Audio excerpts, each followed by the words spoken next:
Hello everyone. Rishikonda. Vizag రిషికొండని ఇప్పటి వరకు ఏం చేయాలి అనే సందిగ్ధంలో పడిపోయిందనే చెప్పాలి ఏపీ ప్రభుత్వం. అయితే ఇప్పుడు దాన్ని టూరిజం డిపార్ట్మెంట్ కి అప్పగించబోతున్నట్టు తెలుస్తోంది. సో దాని డీటెయిల్స్ తెలుసుకునే ప్రయత్నం చేద్దాం.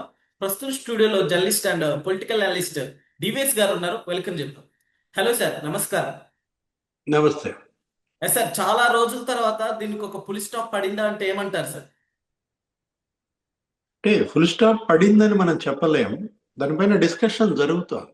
ఇది ఓకే. రుషికొండ ప్యాలెస్ ఇవాళ ఒక వైట్ ఎలిఫెంట్ గా మారింది. దానికి నెలకి కరెంటు బిల్లులే 30 లక్షలు వస్తున్నాయి.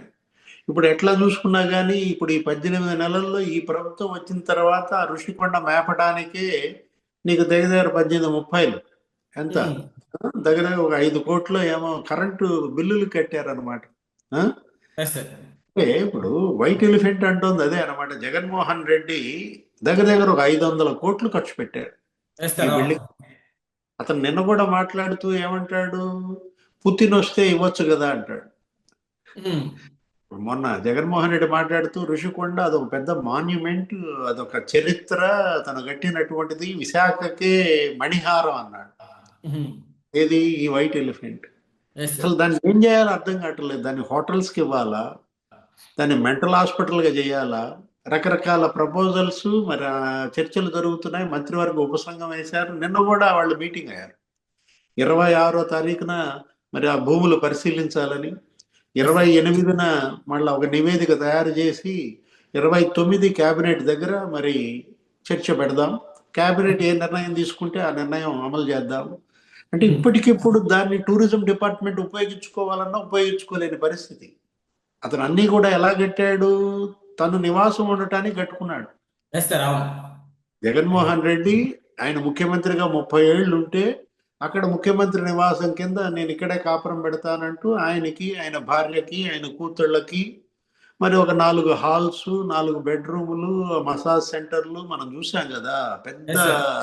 గబ్బు గబ్బు ఏంటి, అక్కడ వాడినటువంటి కమోడే 15 లక్షలు పెట్టుకున్నాడంట. ఉహుం. అక్కడ పెట్టుకున్నటువంటి ఆ బాత్ టబ్ 36 లక్షలు పెట్టుకున్నాడు. రీసెంట్ గా మాట్లాడుతూ దానికి 220 కోట్లు, 230 కోట్లు ఖర్చు అని అన్నట్లు కూడా వ్యాఖ్యానించారు కదా సార్. సో అసలు వాటిలో నిజాలు ఉన్నాయంటారు? అంటే ఇప్పుడు యోగాకేమో 330 కోట్లు ఖర్చు అయింది అంటాడు. ఉహుం.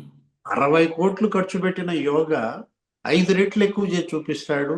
500 కోట్లు ఖర్చు పెట్టినటువంటి ఋషికొండనేమో సగానికి తగ్గించి మాట్లాడతాడు. Yes sir. జగన్మోహన్ రెడ్డి మరి నైజం అది కదా. అంటే ఒకటి, ఇవాళ ఈ మంత్రివర్గ ఉపసంఘం అటు తాజ్ హోటల్స్ వాళ్ళతో మాట్లాడింది, ఇటు ఈ లీలా ప్యాలెస్, లేకపోతే అట్మాస్కోర్, ఆ ఫెమా, ఆ కంపెనీలన్నిటితో మాట్లాడి వాళ్ళు ఇచ్చినటువంటి ప్రతిపాదనలు ఏంటి, ఇప్పుడు వీటిపైన ఒక 2 అంతస్తులు కనుక వేస్తే ఉహుం. వాటిని గనక హోటల్స్గా గనక మార్చినట్లయితే అప్పుడు టూరిజంకి ఉపయోగించేటట్టుగా చేసుకోవచ్చు అంటూ, ఇంకా బయట కూడా భూమి కావాలని వాళ్ళు అడిగారు. ఇప్పుడు ఓకే. ఏంటి, అదొక 64 ఎకరాలు ఆహా. ఋషికొండ. ఆ 64 ఎకరాల్లో జగన్మోహన్ రెడ్డి ఏం చేశాడు, 18 ఎకరాలు గుండు కొట్టేశాడు. అవును. సో అక్కడ ఉన్నటువంటి ఆ వృక్ష సంపద అంతా కూడా ధ్వంసం చేశాడు. అప్పుడు ఉమ్. అసలు ఎల్వి సుబ్రహ్మణ్యం అయితే గవర్నర్ గారికి ఒక లేఖ రాశారు. Yes sir. ఏంటి అసలు, how this destruction will continue, we must halt this destruction అన్నాడు. ఉహుం. ఏది అసలు ఏ విధంగా ఈ విధ్వంసాన్ని కొనసాగిస్తారు, ఈ విధ్వంసాన్ని తక్షణం మీరు జోక్యం చేసుకుని ఆపేయండి అని చెప్పింది ఎవరు, LV Subrahmanyam. Yes sir. Jaganmohan Reddy కోరి తెచ్చుకున్నాడు ఆయన. ఆయనే జగన్మోహన్ రెడ్డి క్యాబినెట్ కి మొదటి chief secretary.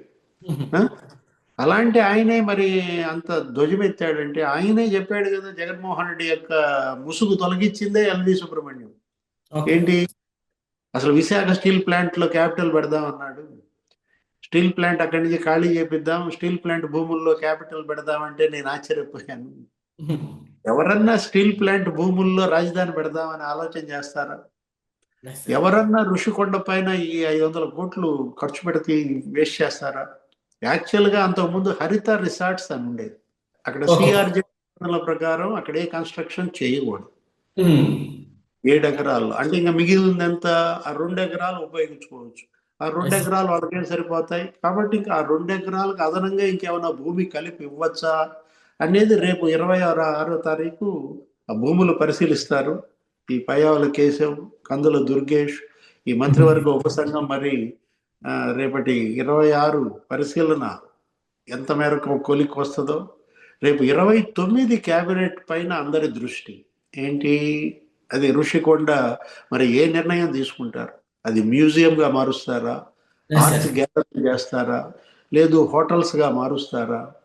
BJP MLA Vishnukumar Raju మాట్లాడాడు ఏమని, మీరు ఇక్కడ స్థానికంగా ఉన్న శాసనసభ్యుల యొక్క ఒపీనియన్ తీసుకోకపోతే ఎలా, వాళ్ళ ఎస్. అభిప్రాయాలు కూడా తీసుకోండి, హోటల్గా మారిస్తే ఎలా అంటున్నాడు ఆయన. మరి ఆయన ఆలోచనలు ఎలా ఉన్నాయో చూడాలి. ఒక్కొక్కళ్ళు ఒక్కో రకాల సలహా ఇస్తున్నారు. మెంటల్ హాస్పిటల్ పెట్టమని సలహా ఇచ్చారు కొంతమంది. Yes sir. ఋషికొండని మెంటల్ హాస్పిటల్ కనుక చేస్తే మరి ఎవరిని ఫస్ట్ పేషెంట్ గా చేర్చాలి, కట్టినాయనే చేర్చాలా. 500 కోట్లు దండగ చేసిన ఆయనే మొదటి పిచ్చోడు కింద అడ్మిషన్ ఇస్తారా ఆ మెంటల్ హాస్పిటల్లో. ఎస్ సార్, ఇప్పుడు అదే విధంగా దాన్ని దేనికి మార్చినా కూడా దానికి పెట్టిన బడ్జెట్ కి రెవెన్యూ అలా రిటర్న్ వస్తుందంటారు. అదే కదా ఇప్పుడు పెద్ద సమస్య ఏంటి. ఎస్. ఇప్పుడు గతంలో ఉన్న రెవెన్యూ అన్నా రావాలి కదా. అవును. అసలు పూల కొట్టక ముందు 8 కోట్లు వచ్చేది హరిత రిసార్ట్స్ మీద సంవత్సరానికి. ఇప్పుడు ఈ 500 కోట్లకి వడ్డీ వేసుకోండి. అంటే ఎంత ఆదాయం వస్తే ఇవాళ అది వయబిలిటీ ఎస్ సార్. అనేది చూసుకుని అటు ఆ తాజ్ హోటల్కి ఇస్తారా. మనం చూసాం ఫలక్నుమా ప్యాలెస్ ఎక్కడ, అవును. హైదరాబాద్ లో మరి నిమ్స్ కట్టినటువంటి, నిజాం కట్టినటువంటి ఫలక్నామా ప్యాలెస్ ను కూడా ఇవాళ ఉపయోగంలోకి తీసుకొచ్చారు. Yes sir. హోటల్స్ బ్రహ్మాండంగా రన్ చేస్తున్నారు. పార్టీలు, పెద్ద పెద్ద ధనికులు అక్కడ ఫంక్షన్స్ చేసుకోవటం మనం చూస్తున్నాం. అదే ఎస్. విధంగా ఋషికొండని కొంతమంది మ్యూజియంగా మార్చడం, కొంత భాగం ఆర్ట్ గ్యాలరీగా చేయడం, మిగిలిన భాగం ఏది ఒక ఇప్పుడు 6 బ్లాక్స్ ఉన్నాయి. ఆ ఓకే. 6 బ్లాక్స్ లో ఒక బ్లాక్ లో ఆర్ట్ గ్యాలరీ, ఒక బ్లాక్ లో మ్యూజియం పెడితే ఇంకా 4 బ్లాక్స్ ఉంటాయి. ఈ 4 బ్లాక్స్ పైన ఒక 2 అంతస్తులు వేసి వాటిని ఓకే. హోటల్ మార్చడం, ఏదో ఈ విధంగా చేయాలని మరి కింద మీద అవుతున్నారు కూటమి ప్రభుత్వం. ఓకే. జగన్మోహన్ రెడ్డి చేసిన మరి నష్టం ఇంతగా ఏది, ఆ నష్ట నివారణ చర్యల్లో భాగంగా మరి దీన్ని ఎలా ఉపయోగంలోకి తెస్తారో చూడాలి. Okay. Okay sir, thank you.